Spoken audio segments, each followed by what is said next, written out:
Bienvenidos a Defensoría en Directo, un espacio para compartir información relevante sobre tus derechos fundamentales, lo cual es indispensable conocer para poder ejercerlos en todo momento y en todo lugar. El segundo domingo de abril se celebra el Día de la Niñez en el Perú. Por eso en esta edición de hoy hablaremos sobre los derechos fundamentales de esta población. ¿Qué hago si soy testigo de un hecho de violencia contra un niño, niña o adolescente?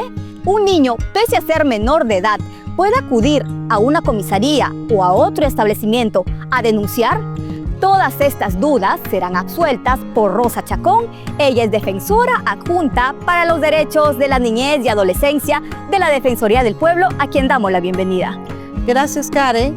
Yo gustosa de responder a las preguntas sobre la niñez y adolescencia. Así es, doctora, y para poder iniciar esta conversación, primero coméntenos cuánta población de niñas y adolescentes hay en el Perú y cuál es la ley marco que menciona todos sus derechos fundamentales. Bueno, la niñez en el Perú, o los niños, niñas y adolescentes, son de 9.770.000. ¿Qué norma es la norma marco? Ampara los derechos fundamentales de este menor. En nuestro país es el Código del Niño y Adolescente, que no solamente establece los derechos, sino también sus deberes. Pero a nivel internacional tenemos a la Convención sobre los Derechos del Niño, Niña y Adolescente, y de los cuales nosotros hemos ratificado dicho. ¿Y nos puede mencionar cuáles son los derechos fundamentales de alguna manera más resaltantes o más importantes que todo niño, niña y adolescente tiene? Claro que sí. Los derechos fundamentales son el derecho a la vida, a la supervivencia, al desarrollo, a la identidad, a la no discriminación, a la prioridad, a la protección. Y en relación a la familia tenemos los derechos a vivir en una familia, en un ambiente familiar sano, el derecho a la salud, el derecho a la educación y el derecho a la protección. Y también a quizás tener una vida libre de violencia, ¿verdad? Exacto, libre de violencia efectivamente es uno. Por eso también los niños, adolescentes deben ser oídos y a participar, el derecho a ser oídos. O sea, pese a que son menores de edad, muchas veces pensamos que no tienen participación o que su comentario, su opinión quizás no cuenta mucho, pero no es así. No, efectivamente, uno de los pilares de los niños es que el derecho a ser oídos, porque ellos tienen que participar activamente en alguna toma de decisiones a nivel de las instancias judiciales y administrativas. Y doctora, empezando ya un poco a desmenuzar cada derecho fundamental, por ejemplo, si yo soy testigo de un hecho de violencia contra un niño o niña adolescente, violencia física, violencia psicológica o en un caso muy ya delicado, violencia sexual, ¿a dónde puedo acudir a denunciar? ¿Qué líneas tengo a mi disposición para poder acudir y denunciar o reportar el caso? Principalmente, si vamos a hablar de las líneas virtuales, tenemos la línea 100, que es una línea gratuita a cargo del Ministerio de la Mujer y Poblaciones Vulnerables. Y así también tenemos la plataforma virtual del Ministerio del Interior. Pero si hablamos de ir de manera presencial, es inmediatamente ir a la comisaría más cercana, ir al Ministerio Público o en todo caso a los centros de emergencia mujer. Pero también podemos poner en conocimiento de las DEMUNAS. Estas son las principales instituciones donde nos deben recibir nuestra denuncia. ¿Y estas denuncias, por ejemplo, pueden ser anónimas o también debo tener como que pruebas, hechos así fehacientes que se está realizando violencia? O, por ejemplo, yo estoy en mi casa y escucho que mi vecino maltrata constantemente a sus hijos, a sus niños, o conozco de ciertos casos de violencia, igual voy a la comisaría a denunciar. No necesito llevar pruebas, grabar un video. ¿O cómo puedo hacer esta denuncia? No necesariamente, porque la denuncia lo puede hacer, incluso lo puedes hacer anónimamente. No necesitas registrar los datos y por ende debes poner. Ahora, si tienes medios probatorios que ajuntarlos, mejor. Será con mayor convicción para que la policía o el ente donde hayas formulado tu denuncia, ya sea verbal o escrita, puedan tomar el caso. ¿Y un niño, o sea, a pesar de que es menor de edad, puede también denunciar?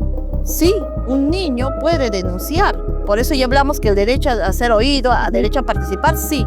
Nuestra normativa ha cambiado respecto a esto y le da la facultad de poder denunciar no solo hechos de violencia contra él, sino contra hechos de violencia contra otras personas.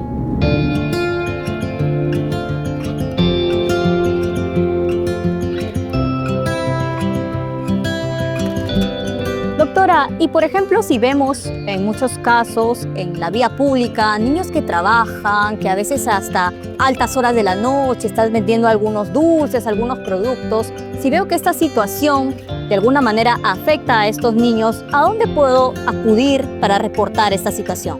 Podemos poner en conocimiento de las demunas, defensorías municipales del niño, niña, adolescentes. También podemos poner en las unidades de protección especial, que está a cargo del Ministerio de la Mujer y Poblaciones Vulnerables. De igual manera, también en la SUNAFIL. ¿Estas demunas están en todos los lugares? O sea, ¿en todos los distritos puede haber una demuna donde yo puedo acudir? Sí, en las municipalidades deben tener una demuna, cada municipalidad. Más o menos hay 1.891 demunas que están activas. Entonces, doy el dato o más o menos anoto la dirección o la avenida donde está esta persona, este niño, y voy y reporto. Claro, tiene que reportar la ubicación donde el niño siempre está o constantemente está ejerciendo un trabajo forzoso, forzado contra su voluntad. Y tengamos en cuenta que en nuestro país hay un alto porcentaje de niños, niñas y adolescentes extranjeros, ¿no? En este caso, ¿cómo se puede garantizar sus derechos? ¿Tienen los mismos derechos que un niño, niña, adolescente peruano? Efectivamente, el niño migrante tiene los mismos derechos, porque el derecho a la identidad, si bien es claro, es el derecho a que este niño, niña o adolescente tenga un nombre, una nacionalidad y que conozca a sus padres, tiene que identificarse. Claro, sí, hay que tener en cuenta que sin este derecho a la identidad, que ellos puedan darle un DNI o un pasaporte u otro documento, ellos no van a poder ejercer otros derechos primordiales, como son el derecho a la salud, a la educación, a diversos otros derechos, por ejemplo, de protección o de participación, porque no están identificados. De aquí se requiere una articulación con todas las entidades, como en el caso de la Juntilla, a través del programa Rompiendo Cadenas, se ejecutó en el año pasado, en noviembre del 2024, se hizo una coordinación entre RENIEC y el INPE para que puedan otorgarse a una cantidad de niños, niñas, adolescentes cuyas madres se encontraban privadas de libertad. Exacto, privadas de libertad. Entonces este programa Rompiendo Cadenas precisamente busca identificar, ¿no es cierto?, situaciones de vulnerabilidad, situaciones en donde los niños, niñas y adolescentes no ejercen a cabalidad sus derechos fundamentales, en este caso como el derecho a la identidad. Exacto, uno de los derechos de la identidad, y luego también se ve otros derechos que pueden ser a la salud, que pueden ser a la educación, etcétera. Ellos van viendo en qué derechos están más vulnerados para ayudarles y poder realizar los mecanismos necesarios para poderlos proteger. Y no solamente identifican a los niños, niñas y adolescentes de padres o madres privados de libertad, sino diferentes situaciones de vulnerabilidad que pueden atravesar. Claro, si ellos se encuentran por diversas situaciones de vulnerabilidad, sí, ellos tienen. Ahí también está el programa Rompiendo Cadenas. Exacto. Muy importante este programa, doctora, que nos comenta.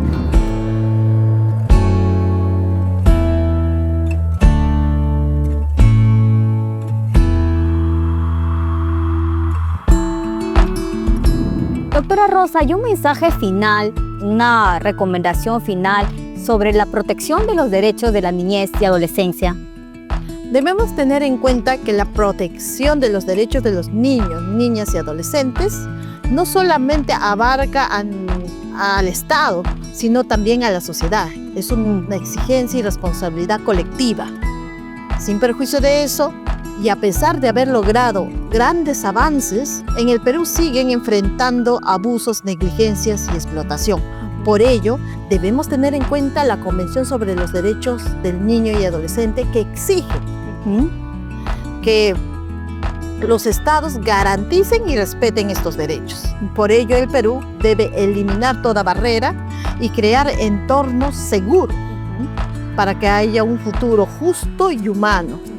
Pero por ello también debemos recordar que todo niño, niña, adolescente debe vivir en un ambiente lleno de amor, en un ambiente de respeto y libre de violencia. Y también sería bueno recalcar que está prohibido el castigo físico y humillante, ¿no es cierto? Sí, efectivamente, es un tipo de violencia y por ende está prohibido. Los padres ni ninguna otra persona puede castigar a un niño ni física ni psicológicamente. Muy importante, doctora, toda la información que nos ha compartido el día de hoy. Esperamos tenerla en otra edición, en una siguiente oportunidad, para hablar sobre otros temas también vinculados a los derechos de la niñez y adolescencia. Gracias, Karen. Yo gustosa de estar siempre informando sobre los derechos de los niños, niñas y adolescentes, y espero que esta información dada les haya servido a todos. Gracias. Muy bien, doctora, muchas gracias. Y también aprovechamos en compartir la línea gratuita de la Defensoría del Pueblo, el 0800 15 170. Esta línea está totalmente habilitada si es que ustedes quieren recibir algún tipo de orientación o si sienten que sus derechos fundamentales han sido vulnerados. Nos vemos en una siguiente edición en Defensoría en Directo.